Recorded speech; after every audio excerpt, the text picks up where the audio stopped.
چار چیزیں ایسی ہیں جو بندے کو اللہ کے قریب کرتی ہیں۔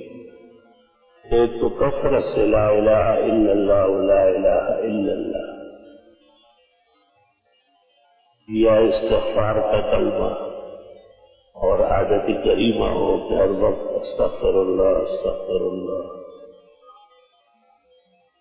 تیسری تفصیلی دعا،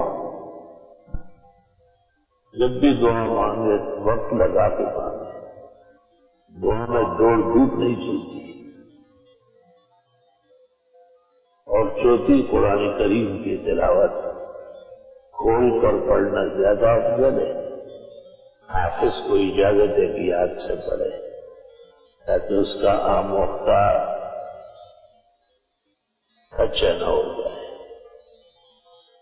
جنہیں اللہ تعالیٰ نے مال و دولت دی ہے وہ ہر چیز میں صدقہ کرے، کپڑے خیرات کرے، غریب اور مسکینوں کو راشن دے، گائے بھینس سے اونٹ کٹوائے، بکرے اور مینڈے خیرات کرے۔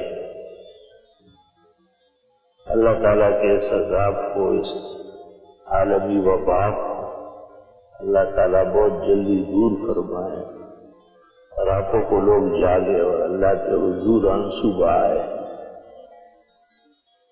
پورے عالم کی خیر و عافیت مانگے، عالم اسلام کی خیر و عافیت مانگے، اپنے ملک اور شہر، اپنے اعزاء اقربا، اپنی آن بان، اپنی آل و اولاد، اپنی عزت و شرف، سب کے لیے تفصیل سے دعائیں مانگے۔